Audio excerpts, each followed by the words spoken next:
Macam itu ke budaya kita orang Melayu? Main agak-agak budak-budak anak-anak Rohingya ni. Saya nak respon melibatkan isu mawas ni tuan-tuan. Ini beruk mawas ni. Saya memang tak berminat. Saya nak bagi tahu kepada rakyat Malaysia, saya tak berminat untuk nak respon isu melibatkan mawas ini, melibatkan beruk ini. Sebab bagi saya, beliau ini hanyalah bangsat politik yang dibayar. Beliau bukan ada apa-apa tuan-tuan. Kita perlu pernah hentam beliau ketika ada payung besar, ketika Tun ada buat program di Saloma. Apa yang beruk ini keluarkan kenyataan, dia bagi tahu dia tidak ada dalam sekretariat, dia tidak terlibat langsung dalam jawatan kuasa payung besar. Beliau ini hanyalah penyokong sahaja. Beliau buat kerja secara sukarela tanpa dibayar. Ini sebangsat-bangsat manusia ini tuan-tuan. Sebab itu saya tidak berminat untuk nak react ataupun nak bercakap isu yang beliau keluarkan. Sebab bagi kita di Surplus, beliau tidak ada apa-apa langsung kepentingan. Melainkan beliau ini hanyalah sebarkan fitnah, mainkan polemik, timbulkan naratif, bunuh karakter orang itu, orang ini. Siapa yang bayar si beruk ini tuan-tuan? Adakah beliau buat kerja secara sukarela? Kalau dia buat kerja secara sukarela, apa matlamat motif kerja sukarela yang dia buat ini? Adakah dia memberi manfaat kepada rakyat, memberi manfaat kepada negara, membawa perubahan ataupun mendatangkan faedah kebajikan kepada rakyat? Ini yang penting dah tuan-tuan. Sebab beliau menafikan yang beliau ini tidak dibayar. Kalau beliau ini tidak dibayar hari-hari, tiap-tiap hari hentam dan bunuh karakter orang. Tiap-tiap hari sebarkan fitnah tanpa membawa sebarang bukti. Ini saya nak bagi tahu beruk mawas ini tuan-tuan. Sebab hari ini saya rasa saya kena bercakap tentang isu melibatkan beruk dan mawas ini tuan-tuan. Sebab apa? Sebab melibatkan isu etnik pelarian Rohingya ini. Budaya kita orang Melayu ni macam itu ke budaya kita orang Melayu? Main agak-agak budak-budak anak-anak Rohingya ni. Lepas tu dekat mana? Pasar Borong Selayang apa? Pergi lalu, pergi gegar. Lu berniaga sini, lu berniaga sini, berniaga sini. Nampak tak? Kan korang guna pula si pian tu. Pian bodoh tu lah. Pian bodoh tu baru kongkang tu. Itu baru anon kunyit.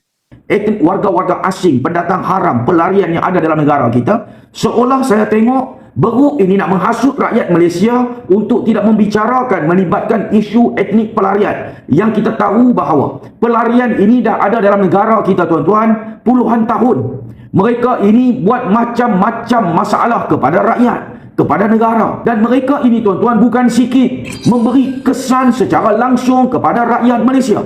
Kalau etnik pelarian Rohingya ini ada dalam kawasan penempatan, komuniti, rakyat tempatan, mereka menyusahkan rakyat tuan-tuan. Ini yang kita bawa, ini yang kita tunjuk tuan-tuan. Kita turun lapangan, kita tunjuk bahawa macam mana tempat-tempat yang dia orang ini monopoli, punya kotor kawasan itu tuan-tuan, tidak terurus, perniagaan dia orang monopoli, macam-macam lagi dia orang buat tuan-tuan. Tiba-tiba si beruk mawas ini membodohkan rakyat Malaysia. Kononnya dia seorang sahaja yang pandai, yang cerdik menilai isu. Ini beruk ini tuan-tuan. Kalau rakyat Malaysia yang cerdik ini tengok yang cerdik ini ikut si beruk ini tuan-tuan, jahanam negara kita. Sebab itu tuan-tuan, sekarang ini saya akan bercakap tentang beruk ini. Sebab beruk ini sedang memanipulasi pemikiran rakyat Malaysia, cuba meletakkan kesalahan ini kepada kerajaan, dan beruk ini timbulkan bahawa saya ini adalah orang Datuk Seri Anwar Ibrahim, orang Datuk Salim. Sedangkan saya membawa isu pendatang haram, isu pelarian Rohingya sebelum lagi Datuk Seri Anwar Ibrahim menjadi Perdana Menteri. Kita telah bawa isu melibatkan Rohingya ini tuan-tuan. Kita telah bagi tahu bahawa kesan, apakah kesan terhadap rakyat Malaysia dalam masa jangka panjang ini tuan-tuan. Sebab itu saya nak bagi tahu kepada rakyat Malaysia, selagi mana hampa ikut percakapan beruk mawas ini, selagi itulah hampa akan dipenipu, hampa akan dibodohkan tuan-tuan. Rakyat Malaysia cerdik pandai. Kenapa ikut beruk ini tuan-tuan? Rakyat Malaysia cerdik pandai, boleh menilai isu, boleh tengok isu, apa yang berlaku di lapangan, apa yang sedang berlaku dalam negara kita. Tiba-tiba seekor beruk ini tuan-tuan bercakap nak membodohkan rakyat Malaysia, sebab rakyat Malaysia ini sedang bercakap tentang etnik pelarian Rohingya untuk nak dihantar ke negara ketiga. Tiba-tiba beliau salahkan kerajaan, salahkan Datuk Seri Anwar Ibrahim untuk nak membodohkan rakyat. Apa motif si beruk ini tuan-tuan?